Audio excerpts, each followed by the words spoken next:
Hordoftoota keenya sagantaan keenya kaleessa haala neetworkiitiin baay'ee nu rakkisee addaan kunne bifa biraatiin irra deebi'aa jirra. Latee gosti gaa abba torbaa fi haga abba sagalii jidduutti damee ta'ee adda ba'a jenneetu addaan kunne torbee darbe. Sanaa gaditti safuu fi hooda bulama. Gosa erga ta'ee booda immoo seeratu ba'a. Seera gara gadaatti deemaa jirra jechuudha amma. Mee gosti kun babal'atee yoo dameen isaa sadarkaa gosa bal'aa yookiin immoo sadarkaa sabaarra waggaa ga'u gadaan akkamittiin gosa kana walitti deebisee maatii tokko akka taasisu fi gamtaa uummataa yookiin immoo sabaa sana akkamittiin akka gadaan deebisee walitti ijaaree tokko taasisu irratti haasofna. Gosa yoo jennu waa'ee gosa tokkoo qofa haasofnee haga abba torbaatitti gosa hedduutu uumamaa sana gosti babal'achaatuma waan deemuufi gosa babal'ateetoo deemu kan ammoo maatii tokko akkamitti gadaan akka taasisu irratti haasofna. Sisaa yaada kaleessaa sana bifa haaraattiin irra deebineetoo dubbanna waan ta'eefi egaa babal'ina gosaa kana gosti abba torbaa hanga abba sagalii jidduutti damee horata hoo jennu kunumtuu maal jechuudha akkamitti hoggaan torbaa hanga sagalii jennu kun keessatti immoo ce'umsa moo maal waan kanarraa kaaneetoo gosti akkamittiin gadaan immoo deebisee akkamittiin akka gosa bal'aa kana walitti deebisee maatii tokko taasisu irratti haasofna jechuudha. Itti fufi. Maal sitti fakkaata amma namni yoo obbolaan tokko yoo wajjin dhalatanii wanni akka wal jaalatu yookiin akka wal mararfatu godhu suni miira miti miira uumamaan nu keessa jiru sana. Miirri kun mari'attee yookiin wanni barattee waan ati fiddu oduu hin taane waan uumamaan nama keessa jiru. Jaalalti haati ilmoodha qabu, ilmoon haadha qabdu, abbaan ilmaa qabu maali suni miira uumamaati. Miirri uumamaa suni ammuma abbaa fi haadha gidduu jiru, obbolaa fi obbolaa gidduu jiru, amma obbolaa abba lama gidduu jiru. Ammuma addaan fagaachaa deemu qorraa deemu. Miira jechaadha. Dhiigni ammuma walitti dhiyaatu dhiigni akka malee dhiigni si buta nama buta. Amma namni tokko obboleessi kee haguma feete illee utuu jibbite yoo hamaa obboleessa keetii obboleessa keetii yoo jibbite illee si dhukkuba akka wayiitti. Gaafa immoo obboleessa abba lamaa ta'u ammasuma si dhukkuba jedhee amma deemee abba torba ga'utti qorraa dhufa dhiigni kun. Miira jalqabni dhaloota namaatiin wanni jedhamu suni miira santu immoo deemee jalqaba hoo dhalannu miira qabnaa jechaadha. Hamma abba torbaatitti haga dhiigni qorraa dhufu kanatti miira. Miirri kuni hamma abba torbaa maaliif jedhame sitti fakkaata? Amma abaarreen illee abba torbaa moggaasan illee egaa moggaafame booda abba torba booda mirga guutuu qabaa kan wanni isaa baay'eedha. Maaliif abba torba jedhame? Abba torbaan kun maaliif abba torbaa achitti namni maa wal fuudhaa maa wal hirrifachuu didaa yookiin immoo dhiigni sun maaliif keessa irra taatiin dhufa? Kun herreega. Laal fakkeenyaaf amma abaarreen illee abba torba jedhanii miti. Amma namni tokko otoo abaarame yookiin immoo dhiiga wal fakkaatu tokko otoo hin qabateeti jalqaba irratti dhibbatti abaarree yookiin dhiiga guutuu qabaa jennuudha. Ilmi isaa yoo fuudhu parsantii 50tti gadi gala dhiigni sun. Maaliif haati kara biraatii dhufte qaba? Sanyiin ishii qulqulluudha yookiin abaarsa yookiin haa ta'uti dhiigni kun parsantii 50 karaa haadhatii fudhateetiin dhufa. Abba tokko irratti 50tti gala. Abba lama gaafa ga'u ammas dubartii sun gara biraatii dhufti miti 25tti gala. Abba sadi gaafa dhufu 25 irraa 12 walakkaatti dhufa. 12 walakkaa irraa 6 wayitti dhufa. 6 irraa 3 wayitti dhufa. 3 wayirraa takkatti dhufa. Abba torba gaafa geejjibtu zeeroo maal keessa gala. Dhiigni kun dhiigni wal harkisuu kun qorraatiin dhufe miirri sun miirri keechaa bahaatiin dhufe jechaadha. Dhibbentaadhaan hirrachaa deema. Amma moggaasan illee kaawoo moggaaste namichi sun alagaadha miti alagaarraa fiddeetiin moggaasta. Moggaasan amma abba torbaatti hin dhaalama malee hin dhaalu jedha Oromoon. Moggaasan mirga hundooftuma qabaatu gamma hundooftuma qabaatu garuu hin dhaalama malee hin dhaalu Oromoo keessatti jedha amma abba torbaatti. Garuu namicha sana moggaastee yookaan guddifachaan isaa ta'u waan ta'e sitti galee intala Oromoo itti fuute ilmi dhalate sun parsantii 50. Dhibbeentaa 50tti gadi bu'a. Akaakayyuun isaa dhibbeentaa 25 akaakilee isaa dhibbeentaa 12tti bu'a. Akkas ta'ee waggaa torba gaafa guutu abba torba gaafa guutu namichi suni innuu gosa ta'a. Gosa immoo moggaasaan goota. Lammata immoo gosa sanyiin isaa irraa dhufe sun parsantii sun dhiigni sun keessa haxaameeti dhumate. Kan inni jalqaba irraa dhufe. Kan inni sanyiin inni irraa dhufe sun amma namichi gosa sanaa sanyii kiyya akaakilee yookiin abbaan torba kiyya biyya sanii dhufe gosa sanyii saniiti jedhee sanatti himatee sanatti hin garuu saniifis dhiigni rifatu dhiigni kun Oromoo warruma keessaa horee dhalate kana keessaa rifata miirri kun. Amma abba torbaan booda dhiigni kun qorraa dhufe miirri kun hir'achaa dhufe jennee miti laalas miira beektaa loon amma hin marrataa miti loon marruudha wal mararaa miti namni immoo miira walii mararfata. Loon amma marruudha wal beeka beektaa jabbileen haadhatti marratti marruudha miira walii qabdi. Amma miira isa jedhamu sanittuu miira waan marartaa jedhamu sanittuu miseensa gaafa jedhamu immoo miseensi immoo miiruma uumadhaan mararaa qabu sana miseensi gadaa immoo wal mararfata. Akka miseensaa wanni wal mararfatu hin jiru. Miseensa jechi jedhu kun iyyuu miira. Miiratu laal miseensi suni haala lama abba torba gaafa gahanii gosti kaa'amma qorraa dhufee miti. Abba torbatti gosti kuni biraanchii damee godhateeti hundi kophaa kophaatti ulfaa wajjata. Fakkeenyaaf ilmaan sadeen tuulamaa suni ijoollee suni gaafa dhalatu ijoolluma tuulamaati malee gosa gosaa miti. Tuulamticha san keessa galaanticha san harkatti hafee miti daacii harkatti hafee miti ulfaani daacumatu akka hangafa gosaatiitti isaaniin deematiin ture. Abba torba gaafa ga'an garuu sadeen isaaniitu kophaa kophaatti bachoos jiilleessi kophaa kophaatti bahanii bokkuu dhaabbatanii gosa ta'an. Abba torbatti bokkuu wanni ulfaa wajjatan. Haga abba lamaa garuu laal dameedhuma tokko jalatti wal gaafuma ulfaa wajjatanii gosa ta'an sana adda ba'anii yookiin gaaddisa dhaabbatanii kophaatti hin citan. Warra hangafaatittis waldaa hangafaatittis bulaa kan isaanitti cinaatti wanni jedhan. Otuma jedhanu abba sagalitti biraanchii wanni damee mataa ofii danda'aniitiin bahan. Abbaa lamaan sana jidduu keessatti sirreeffama gosaatti tolfatu jechuudha. Ulfaa magarfachuu jira. Sirna gosa keessaa gosa isaan taasisu. Ulaagaalee gosa isaan taasisu. Abbaa lamaan sana jechuudha. Abba torba hanga abba sagalii sana jidduutti ulaagee sana fixatu jechuudha. Waan guuttatan san guuttatu jechuudha. Gosa guutuu ta'anii kan bahan garuu sagal irratti. Gosa guutuu ta'anii citanii kan bahan sagal irratti. Torbatti garuu boroon bal'atti jedhanii caayaa dhaabbataniiti gosti kun kophaatti wanni jedha. Garuu achumatti oduu buluu laalammoo odaa jaboo waan ta'e godhatanii amma warri hangafaa godhatutti warri quxusuun godhatu miti. Akka tuulamaatitti odaa jabarra hangafaa sana bulaniiti boodammoo warri quxusuu godhata. Oduma jedhu immoo akkasuma ta'a. Waldaan gosaatis maaliin gosaatis amma abba sagaleetitti bakkuma tokkotti bulaniiti gumaas maalis seera walii gara bakka tokkotti baafatan. Achi keessaa immoo bahaniitu immoo amma abba torba amma abba sagalii san jidduutti ofii isaaniitiifis immoo waldaas wannis walitti dhufaniiti wanni jedhan. Abba sagalitti guutumatti citanii ba'an. Maaliif? Abba wanni jennu kun waggaa 40 jennee miti gadaan amma 40 abbaa keetiiti. Waggaa abba torbaa kana 40 gaafa baay'istu meeqa? 280. 280 miti. Waggaa 280 kanatti ulfaa dhaabbatan. Ulfaa wajjachuu jalqaban kophaatti bahanii. Ulaagaalee jalqabu jechuudha. Calleen isaanii suni gara ulfaatitti guddatte. Amma gaalaan gadaanis waggaa 280 kanatti wanni jechaa dhufti seerri lallaaffachaa yookiin miseensi walgataa dhufu. Kun jaarsa ta'e dhalata kun daa'ima ta'e dhalata maal jedhaa miseensi dura walii hirame suni walgata. Umuriidhaan walgataatiin deema. Seerri illee laafatiin deema. Seerri haara illee dhalachaatiin deema. Fakkeenyaaf amma gumaan namaa dur tumame hin jiru. Nama ajjeeseti jechaadha. Amma seerri suni wanti baay'een isaa fooyya'eera.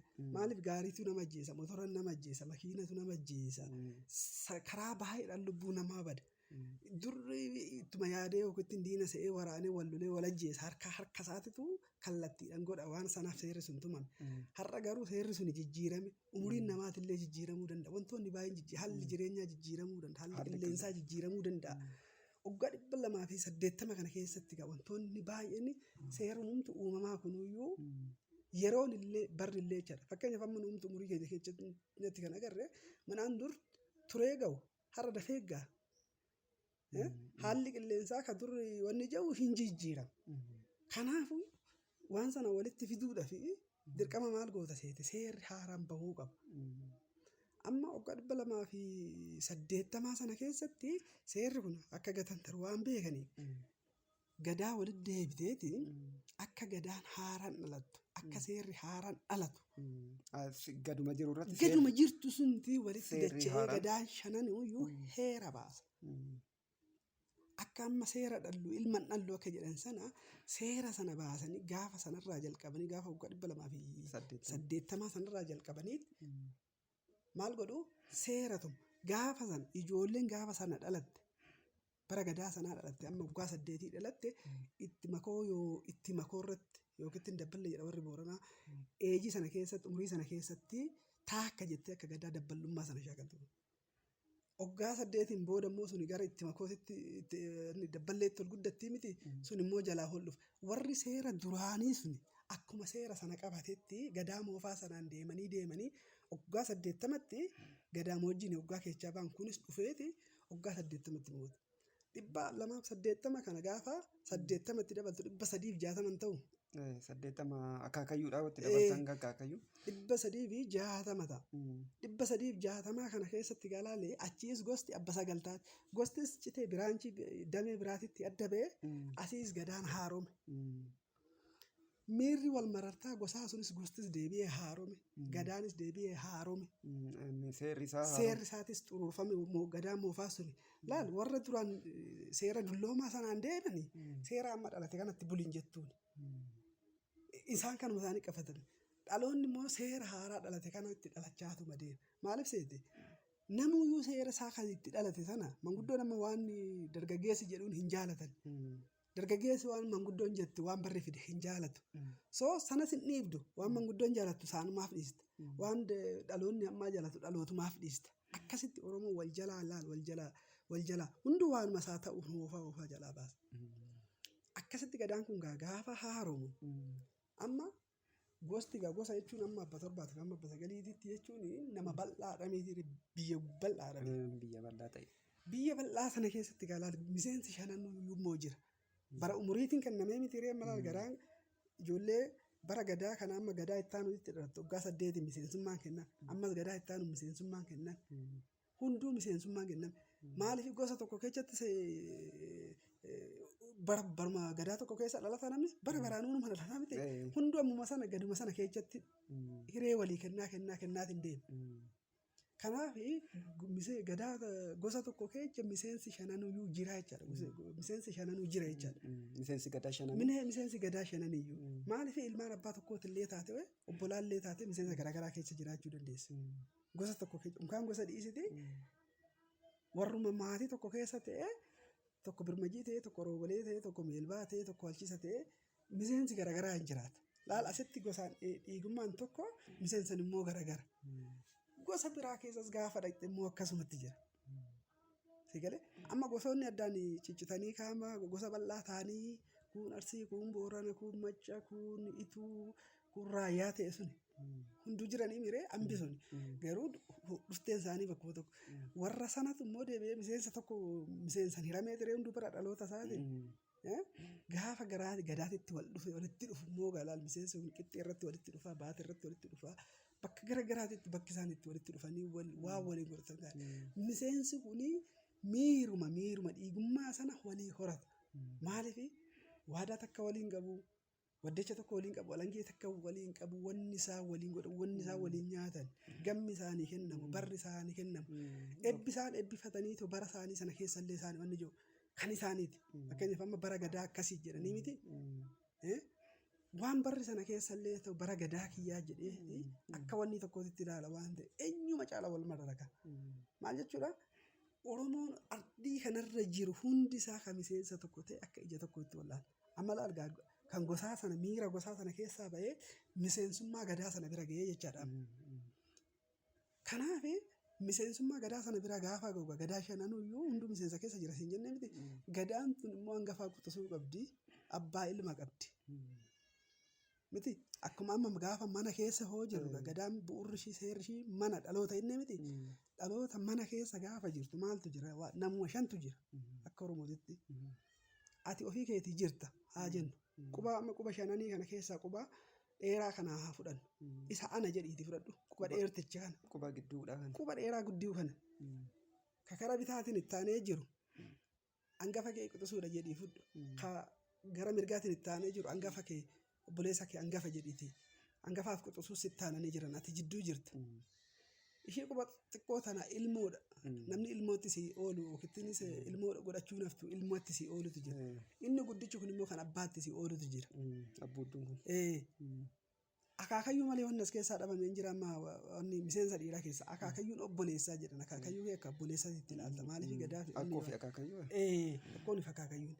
Dubartoonni immoo kana keessa hin jiranii dubartoonni gamman qabanii yoo jette dubartoonni oboof coora waan jaamutu jira. Yoo dhiirri oboo ta'e dubartiin coora taati. Sirnumti kun akka hin jajallamneef sirna mataasaa eeggate oduutti gamma seera hin xuruurfatiin kasi eegeessi utubee wanni jedhu hundiyyuu dubartiidha beekta. Akkama wanni warra biraa keessatti qeesiin yookiin paappaasiin biyya Awurooppaa keessatti maanni zawudii yookiin sirna mootummaa sana amma inni irra godhutti mootiin taa'anii miti qeessitu hojjeta warra biraatitti. Kan keenya irratti garuu dubartiidha. Gaafa godhatu kan gamma sana siyoonni jedhu obboleetti keeti. Gaafa fuutee galtu kan irboo yookiin wanni sana simee simatu waa hunda seeraa wata obboleetti keeti. Wanna hundarrattuu baay'ee isaa obboleetti keetiif haadha keeti. Gaafa ajjeesee galallee kan mirga namaa kennu dubartiidha. Wanna hundayyuu waan dubartii si mirkaneessine keessatti hin gootu. Kanaaf isaan amma warra gaheen dubartii karaa oboo fi coora jaamuun jira. Isaan immoo wanni isaanii ammuma kana bal'aadha kan gara dubartii itti deebine jechaadha. Kanaaf miseensa gadaa maatiidhuma tokko keessa maatiidhuma warra tokko keessattuu nama kana shanantu jira jechaadha. Obboleessa hangafaa qabdaa, quxisuu qabdaa, ilmoo hin qabda ta'a, abbaa hin qabda. Addunyaa kanarras immoo kanuma akkasiitu jira.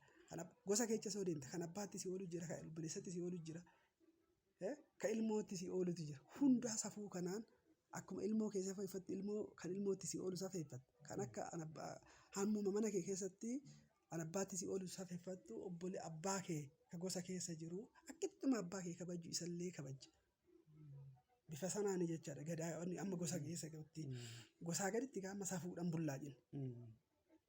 Safuu santuu gaafa kaa'amma bal'atee gosarraa achi dabree amba bira geenyu wanni amba taanee ta'u gadaan immoo deebisee maatii tokko jalatti walitti nu qabu safuu sun maalitti jijjiirama? Seeratti jijjiirama. Miirri sun maalitti jijjiirama? Miseensatti jijjiirama. Miirri miseensa ta'a jechuudha. Miirri sun miseensa ta'a. Si galee ilmoon maasii mararti amma miirri si waasi keessa jiru miti obboleessi maasii marara miirri dhiigni si waasi keessa jiruufi miti miseensi gadaa keetii maasii marara. Waadaan gadaa sun waan si keessa jiruufi miti waadaa miseensa waadaan takka miseensa haaduun takka waadaan takka haaduun ittiin godhata miseensi ittiin godhatu takka waddeechi seerri ittiin tumamu takka alangeen seerri isaanii ittiin tumamu takka odaan isaanii takka wanni hoonni isaanii tokko kanaaf miira sana qabdaaf jechaadha miseensa keetiif. Foollee wal loltuudha takka dhageessee beekta gadaa miseensa wal loltu takka dhageessee beekta suruma seenaa Oromoo keessatti hin beeku.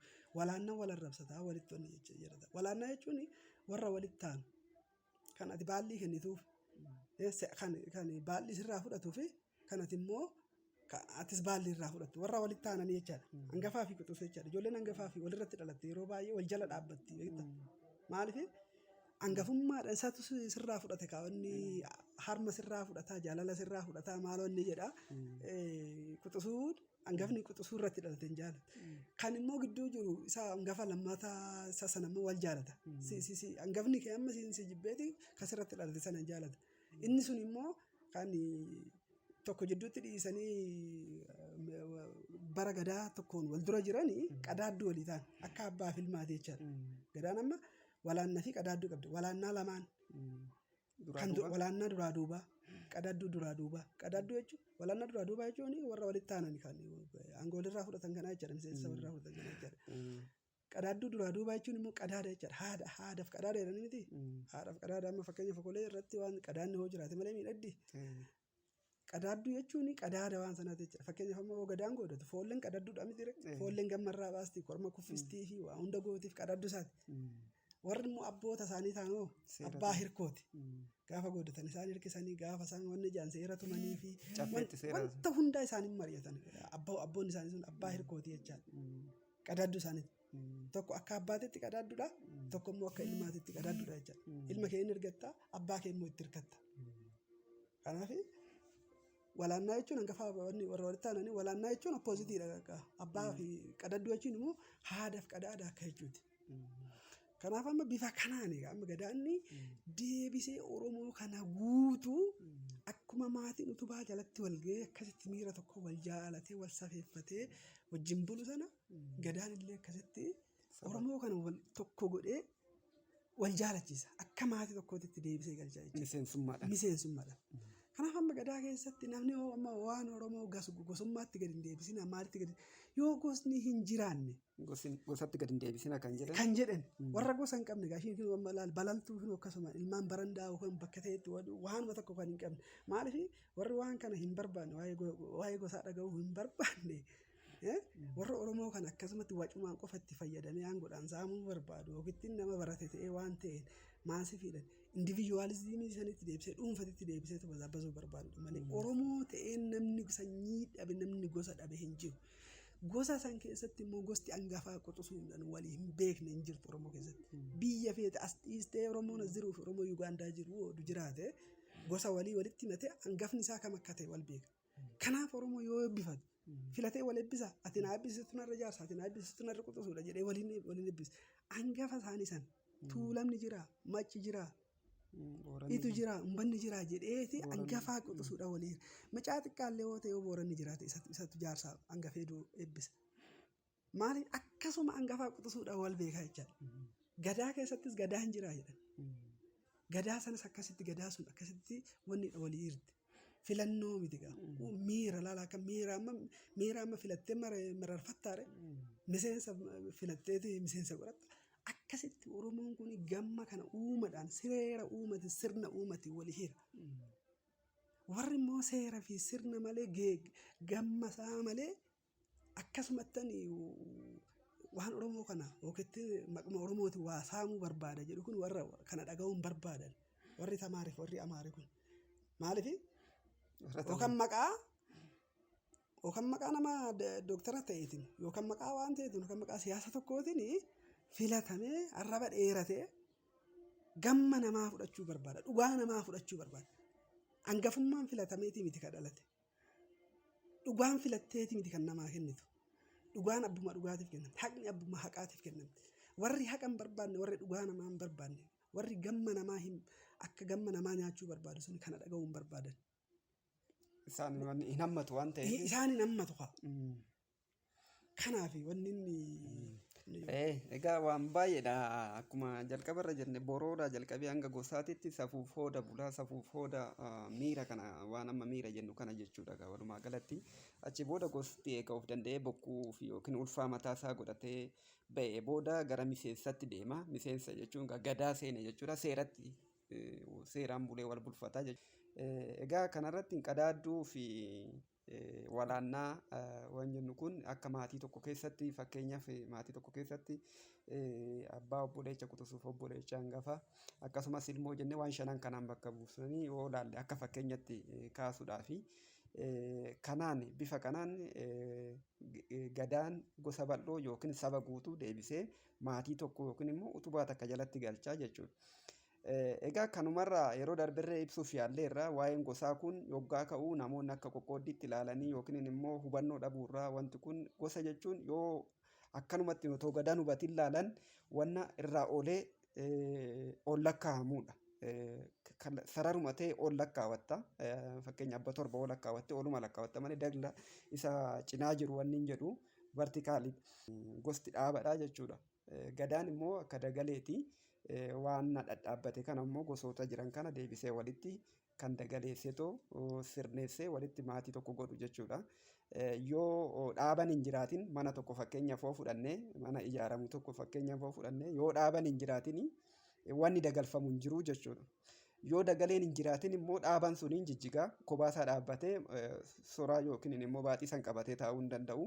Kanaaf wanti hunduyyuu akka kanatti hin guutuu ta'a. Gostis miseensan akkanatti guutuu ta'a malee gosa qofaan bullaa yookiin gosatu bulchiinsa ta'a jechuu otoo hin ta'in dhaabadha jechuudha. Dhaabaan sun yoo jiraate dagaleen gosaa kun wanni miseensaa kun jiraatee walittidha.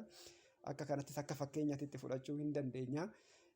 Egaa mee yaadota amma ibsaa turteerraa wantoota tarii irra deebi'amee otoo sirriitti namaaf akka hubatamutti ibsuu dandeesse jedhee kanan yaadosisaa. Bakka abba torba hanga abba sagalii jidduu jirtu sanarratti ulaagaalee jiru jechuudha. Ulaagaa gosti tokko guuttatee bahuudhaaf ta'uudha. Itti makoorra akka Tuulamaatitti itti makoorraa jalqaba. Akka Booranaatitti Dabballee jedhama bakka adda addaatti. Egaa garaagarummaan wanni kunillee gara fuulduraatti bal'inaan ni haasofna. Garaagarummaan geettidha kun bakka tokko tokkotti itti makoodhaan jalqaba. Nu biratti amma akka Tuulamaatitti itti makoodhaan jalqaba. Bakka biraatitti maqaa biraa jechuun injiiwanii kan Booranaa amma Dabballee jedhanii jalqabu. Kanarree gara fuulduraatti ilaalla. Ammaaf garuu akkuma hubannoo waliigalaatitti abbaan lamaa suni jidduu keessatti kan jiru suni qoonni yeroo sana keessatti godhamu. Amma fakkeenyaaf otoo abba torba ga'anii gumaan wayii uumamee gumaa nyaachuu yookiin gumaa baasuun wayii uumamee abba 8 irra waggaa jiru. Kanuma duraan jala ture sanatti fudhatamuu kan dameeti ta'uuf deemu sana jalatti gumaa sana nyaata yookiin gumaa sana baafata. Fakkeenya waan gosaan godhamu keessaa tokko gumaa waan ta'eef gumaa kaase malee waan baay'eedha wanti safuuf hooda gosaan raawwatamu. Mee akka fakkeenyatti kan gumaadhaa fudhannee abba 8 irra hoo jiru amma namni tokko jechuudha yookiin immoo abba 8 irra hoo jiru gumaa sana gara gadiitii fudhatamu gara damee itti ta'uudhaaf deemuu sanaan kan ilaalamu gumaaf dhugaan isaa yookiin immoo akka gosaatti wanni ilaalamu jechuudha. Tanarratti bakka tana mee irra deebiiti xiqqoo ishiidha yaada akka namaa galutti wanni. Amma abba sagaliititti amma laali warri amma abba torbaatitti abba torba eega gahanii booda walillee fuudhuu danda'u. Hamba ta'an hamba jechuun hambaadha laalam hambaan jirti. Gosuma laale wannidha. Gosuma keessa ta'eeti gosa santu balbala horachuudha ta'a balbala. Amma gosuma keessa yooduma gosuma jaanii wanni jaanii balballi eebelu jedhan. Fakkeenyaaf amma gosti jaangala sun jira miti dur yeroo gosatu wanni abba gosa takka jala ture sanatti balballi jiddaa balballi liiban balballi adaa ja'ameetiin hin jira. Hamma abba sagalii sanitti gumaan isaaniitis takka maaliin isaaniitis wanni hunduyyuu takka garuu balbalaani wajachuu jalqabu. Maaliif hangafticha taanu suni hin ba'a jalqaba. Kunis immoo tarma taraa bahaa mitiire amma jaanoo taanii baruma tokko keessa yookaan yeroo tokko keessa fattuqanii wanni hin jedhan. Hamma isaan of danda'anii wanni jaanitti hamma abba sagalii sanitti dameedhuma tokko jalatti bulaniiti waan achitti tumatan sana fakkeenyaaf amma jiillee fi ilmaan Tuulamaa keessaa sadeen Tuulamaa jedhama miti. Akkuma gadaatitti amma jiillee amma Tuulamaa wajjiniin seera tumata odaana beetitti caffees bulee waan hunda tumata. Eega caffeetti odaana beetii caffee Tuulamaatitti tumatanii booda qe'eetti galaniiti immoo seera mataa isaanii itti dabalatu. Maaliif jiillee amma tiffattuudha duraan loon tiffatanii bulanii hoo goodatanis bakka tokkotti goodatanii hoo godaananii seera ittiin godatan galaniiti immoo waan qe'ee isaanii fakkaatu sana bakka tokkotti wanni jedhan. Tuulamni immoo galaan kun immoo qotee bulaadha. Qotateeti kan wanni jiraatu iddoo mana dhaabbataa iddoo tokko qaba qotatee jiraata waan hunda sana qe'eedhuma isaatiitti godhata hunduu qe'eetti godhata. Warri tiffattoonni yookiin loon horsiifatan kun amma warri akka karrayyuu warri akka jiillee godaananii deemanii miti. Woo gadaa godhatan bakka tokkotti hunduu mooraa qe'ee qubannaa tokkorratti seera sana godhatan. Eela loon isaaniitti akkaataa itti obaafatan akkaataa itti tiffatanii maaliin immoo waan qe'ee isaanii waan biyya isaanii fakkaatan immoo qe'eetti galanii immoo hin sirreeffatu.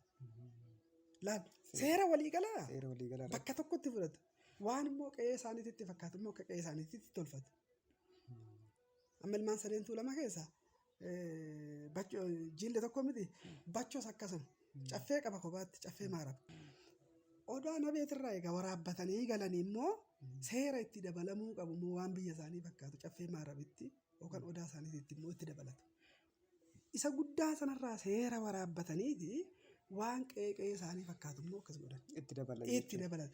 Seerri garuu akka Oromoo hundaatittuu seerri odaadhuma nabeeti ka dura dhalatallee bu'uurri seera hundaatu bu'uurri seera gadaa Oromoo odaadhuma nabeeti. Odaan bultuunis quxisuudha. Seera odaa nabee kana bu'uura godhateeti itti dabaluu danda'a. Akkasuma immoo gaafa gara gosaa dhuftu warra hangafaa sanarraa hayyummaa jira, offaltii jira, maaltu jira achirraa waraabbatanii maal jedhaniiti qe'ee isaaniitti jira. Gaafa abba sagal taa'u gumaan isaaniitis maaliin isaaniitis wanna isaanii hundayyuu gamma adda bahaniiti. Ammayyuu irraan citu beeke waan sanatti hambaan immoo achitti ilmaanni jedhan. Waldaan gosaa kan tuulamaa jira bara amma yeroo dhiyeenyatti jedhan. Waldaan gosaa kan jaangalan jira. Kan lamaan liiban jira. Addatti gaddeebi'ee immoo nu amma fakkeenyaaf kan tummee jira kan oborraa jira. Balballi dabbasoo jira amma balballi keenya amma waldaa gosaa kophatti qaba gumaa kophaatti qaba. Akkasitti bal'achaa sanarraa hoo citan katiidhuma guutumaan guututti yeroo takkaan irraa citanii hin hafan. Citaniillee hin hafan. Hamba ta'an. Hamba jechuun immoo hambaan jirti gaa. Hariiroon gosaa inuma jira jechuudha. Maaliif dhiigni hariiroon gosaa inuma jira. Miseensi immoo caalumatti walitti miti obbolaa godheetu walitti maatitti galcha jechaadhaaf maleedha.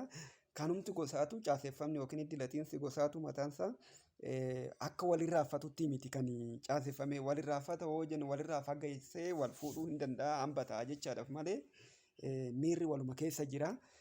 Garuu caalumatti immoo miseensatirra manatti maatii tokko taasisa jechaadha. Walirraa affate akkamitti har'a Boorana hangafa koo Tuulama hangafa koo maal jennee hangafaa quxisuudhaan akka Oromiyaa guutuutti wal beeknedha. Otoo walirraa affatee oduu citeetuma egaa adda ba'e maal jenneetuma itti kadhiisnu ta'eeti. Har'ayyuu barre boroodhaa jalqabee haga dhaqee Boorana ga'utti balbalti hangafaa quxisuu akka ta'e wal beekanii miti. Oduu yeruma takka hin citeetu achi ba'eetu hin hafatee hangafaa quxisuu keenyaan beenu akka gosaatitti jechaadha. Kanaaf yeroo irraa fottoqee bahu sana hamba jedhama. Hambii fi ormi garaagarummaa qaba laata. Hamba jechuun hambaan warra jirtu. Hambi suni galaani hambaa suni eenyutu hangafaa quxisuu sana wal beeka. Gadaa keessatti iyyuu gadaan akkuma hangafaa quxisuutti immoo waloonni itti ture oduma miseensan tokko taanu miseensa sana keessaa immoo warra bokkuu hangafaa santu bobbaasaa miti. Faajjiin kan warra faajjiin yookiin bokkuun kan warra hangafaa sana. Safuu hangafaa quxisuu numa jira jechuudha. Gadama keessa soo seentee gaheen gosaa numa jira. Gaheen gosaa maaliif gosa sana akka nama tokkootitti fudhata gaammoo ilaalama gadaan. Gadaan gosa akka nama tokko. Duraan amma gosa keessatti. Akkuma nama tokkootitti dhimmi kee ilaalame yookiin wanni jaama miti. Gadaa keessa gaafa dhuftu immoo akka gosaatitti nama tokko taateeti gosa akka gosaatitti hangafaa quxisuudhaan jiraata. Akka gosaatti haasoftaa, akka gosaatti himattaa, akka gosaatti dhugaa argatta. Dhugaa kennita jechuudha. Malee akka nama dhuunfaatti gadaan hin haasa'u. Gadaan akka nama dhuunfaatti hin haasa'u. Kanaaf gosti yeroo kamiyyuu hariiroon gosaa abbuma torba irratti yookiin abbuma sagal irratti eega bahee booda achumatti hojiin isaa yookiin gaheen gosaa dhaabbata otoo hin ta'in haga dhumaatti numa jira. Garuu gosa bal'ate kana walitti kan deebisee caalumatti miseensummaa yookiin immoo maatummaa jalqaba boroo ofii keessa jirtu sanatti kan deebisu miseensa jechuudha. Miseensa malee gaheen gosaa asitti dhaabbata waan jedhamu yookiin immoo abba torbaan booda gosti wanni hin jedhu kan jedhu miti guutuu isaa keessa inuma jira jechuudha. Egaa kana walumaa galatti yaadni agammaatti kaasatoo jirru waa'ee babal'ina gosaa keessa akkamittiin gadaan immoo gadaa gosa bal'atee gosa bal'oo ta'e kana yookiin immoo saba ta'e kana deebisee walitti akka ijaaree maatii tokko taasisuu irratti haasa'aa jirra. Yaada kana gara fuulduraattis bal'inaan itti deebina. Ragaalee garaagaraa qabanne akkasumas immoo hayyoota biroorree daballee namoonni sirriitti dhimma kanarratti hubannoo gahaa argatan jennee yaadnutti itti deddeebina. Namoota biroorree affeerree jechuudha. Gosa jechuun akka waan bakkuma tokko ol bahee wanni jedhutti akka hin taane amma haga tokko hubannoo waan arganne nutti fakkaata. Gosa jechuun ammam akka baay'ee murteessaa wanna sirneeffama gadaa keessatti yoo gosti hin jiraanne gadaan akka jiraachuu hin dandeenye waan hubanne natti fakkaata. Gosti jiraatu malee immoo gammis akkasumas immoo waan gadaan tumes seerri gadaan tumes gara fuulduraa ilaalla bultoo qixxee kan jedhamu hin jira. Isaanumtuyyuu waan gadaan caffeetti tume gadi deebisee gosa kan mataa mana qe'eetti galateetu waan sana hojiirra oolchu seera sana immoo bultoodhaan lallabee dhageessisee kan uummata biraan ga'u gadaan akka gosaatti waan jiru kenna waan ta'eef gosti immoo akka nama dhuunfatti immoo gadi buusee waan suni lafarratti akka jiruuf jireenya uummataa ta'u taasisaa jechuudha.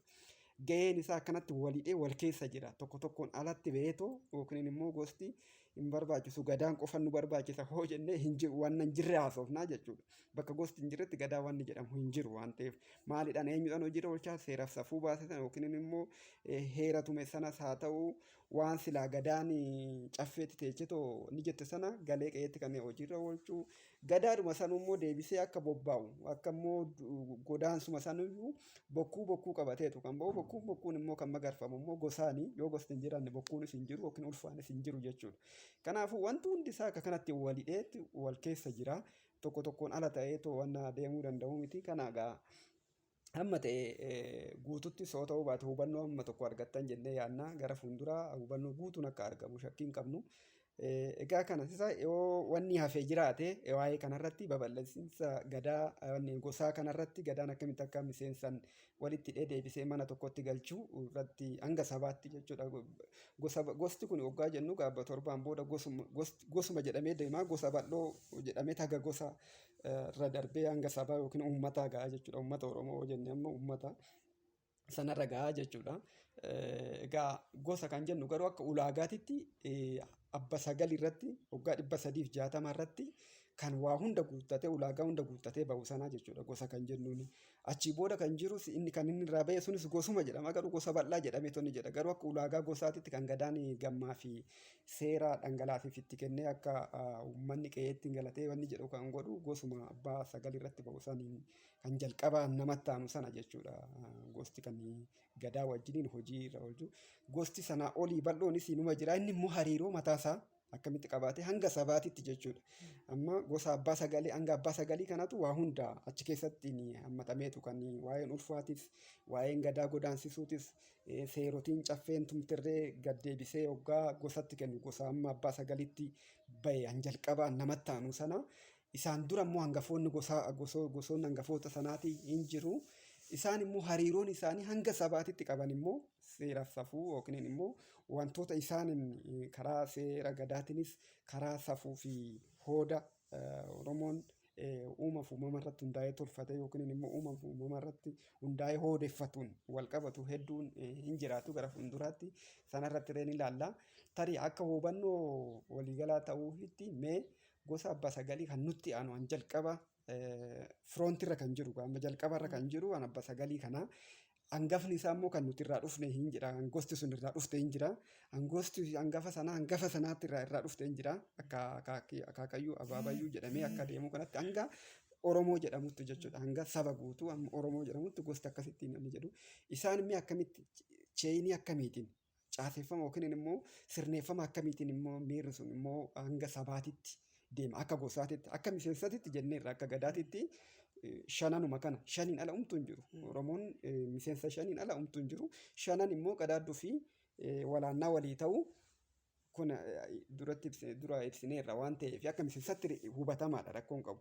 Akka gosaatti garuu sirneeffamni gosa sitti aanetoo jiru abba sagalii jalqabaan firoonti sitti aanetoo fuuldurarra jiru kana haga immoo Oromoo ga'utti hariiroon isaanii sirneeffamni gosoota hangafoota kanaan akka kamittiin ibsuu dandeenya waan kanarratti mee yaadamuu qabaatte. Amma akka gadaatitti gosa gadaarra teenyee yoo gosa kana gadi ilaallu gosti amma abba sagalii suni akka nama tokkootti si ilaala jenne gadaan. Akka nama tokkootti sitti murteessa akka nama tokkootti si muralleedha. Gadachi. Gosa ta'ee akka nama tokkootti. Amma abba sagalii sanitti yogumaa sitti mure yogumaa si kennee jala gadaani.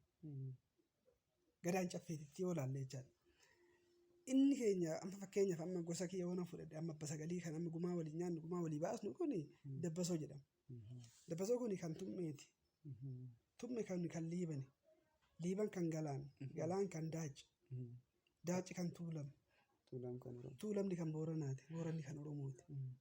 Amma akkasitti deemnutti kaalaali amma gosuma xiqqaa balbala kiyya amma gosa gumaa waliin nyaannu ofiitti wanni jennu kun amma abba sagaleetti kan jiru dabbasoon kuni abbaa koottu achi malee haati toommoo gosa biraa keessaa dhuftee miiree lammiidha jechaadha beektan lammii kooti.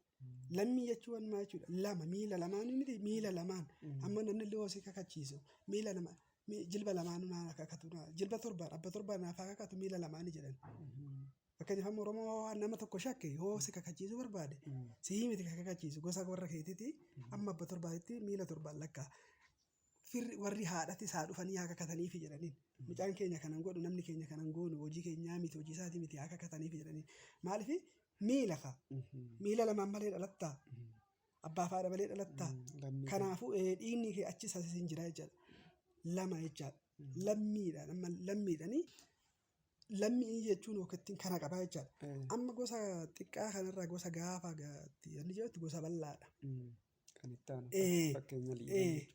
Gaafa sanarra dabartee immoo hawaasa. Hawaasa jechuun hunduu mataan isaa hawaasa. Fakkeenyaaf amma uffata aadaa tuulamaan jedhani. Uffata aadaa Arsii, uffata aadaa Maccaan jedhani. Oromoodhumaa miti garuu hawaan isaaniiti waansaa kan ta'e. Hawaasa jechuun waansaa kan ta'e tokko jechaadha. Qabaataa jechuudha mataasaa. Jennee deemnee gaafa wanni jennu saba taana. Saba jechuun saaphana tokko jala waan jiru. Amma Arsiidhaaf nyaanni marqaatii fi wanni kan Arsii jaalataman marqaadha. Akka tuulamaatti dhufte immoo dhangaadhaaf ittiin dhodhobboodha. Macca keessa yoo deemtes akkas. Haala qilleensatiin lafa irra jiraatan. Akka Oromootitti gaafa fudhatte immoo Oromoon kun guutummaa waliin qaba. Uummata ta'a miti. Waan tokko waliin uummate waan waliin uummatee waliin qabu tokko jechaadha. Uummata jechuun maal waliin uummate Oromoon? Gadaa waliin uummate. Aadaa tokko waliin uummate. Uummata. Uumaan isaanii takka qaba. Uumamni isaanii takka. Afaan isaanii takka. Hafuurri isaanii takka. Uumaan isaanii takka. Gadaatti bulu waaqa jedha Macca deemu. Boorana deemtu waaqni waaquma. Waaqa eenyutti tolchee eenyutu uume waan jedhamu qabu. Oromoon durii dhalaa waaquma beeka. Gadaan kunis tokkuma. Gadaadhuma jedha malee waan biraan jedhu. Oromoon bakka deemtu. Aadaan isaatis waliin uummatee qaba wanni kun. Sabni Sidaabatis uummata. Waan waliin uummatan aadaa waliin uummatan tokko qaban. Afaan tokko qaban. Uummata jechuun warra afaan tokko waan waliin uummate tokko walitti qabu. Akkasitti wanti jedhaa jechaadha. Hariiroo kanaan walidheetoo jira jechuudha. Gosoonni hangafootati. Egaa walumaa galatti uummata jechuun waan waliin uummateetoo qabu tokko gadaa fi aadaa afaan waan kana jennee kaa'uu dandeenya. Qorqalbiin irree kanuma keessa jira. Waa hundi isaa waan safeeffatuu fi waan odeeffatuu fi akkaataa itti bineensa bosonaatti ilaalu, akkaataa itti muka biqiluutti ilaalu, akkaataa itti waaqatti ilaalu, akkaataa itti dacheetti ilaalu, akkaataa itti rooba faduu itti ilaalu, waa hunda isaa kun hundi isaayyuu waan waliin qabu, waan waliin tolfatee yookiin immoo waliin odeeffatu jechuudha. Uumama kana itti ilaaluuf itti odeeffatu uummanni tokko afaan tokkoon ibsu yookiin aadaa tokkoon uumama kana itti ilaalutu uummata tokko. Kanaaf amma Oromoon uummata tokko. Akka sabaatitti immoo yookiin akka hawaasaatti wanni jennu keessatti baay'eedha. Sana jechuudha. Hawaasa qabu jechuudha. Hawaasa fakkeenya gosoota gurguddoo Oromoodhaa kana jechuudha. Hawaasa yoo jennee nama akkasitti fudhachuu hin dandeenya. Waan isaa hin qabu garuu immoo waan waliin uummatan immoo hin qabu. Egaa hariiroon gosaatis hanga uummataatitti yookiin hanga sabaatitti jirus miira kanaan walidheetu jira jechuudha. Wanni isaa kophaan dhaabbatu gadaa qofaa miti. Waa hundi isaa waluma keessatti walidheetu hin jira. Yookiin immoo sansakkaa'ee jira wal keessa jechuudha. Wanni wal keessaa buqqisu akka hin jennetti gadaan waan kana hunda walitti qabatee jira. Egaa tarii wanta yaada amma kaasne kanarratti wanni hafee waan jiru natti hin fakkaatu. Akka qabxiititti wanni kaasne kuni gosti erga babal'atee booda walirraanfatee walgatee tokkummaa Oromoo irratti yookiin tokkummaa sabaati irratti miidhaa hin qabu gosa yoo jennu kana jedhu akka hin taane gadaan yoo jiraate malee gosti qofti akka gatii hin qabne gosti jiraate malee immoo gadaanis akka gatii hin qabne homaayyuu akka ta'uu hin dandeenye jechuudha. Seera isaa beekuun seera isaa lallabuun gosarratti gosaanis gosarratti lallabama gosaan hojiirra oolamas jechuudha. Gosa santu walidheetu akka maatii tokkotti waliin jiraachisa.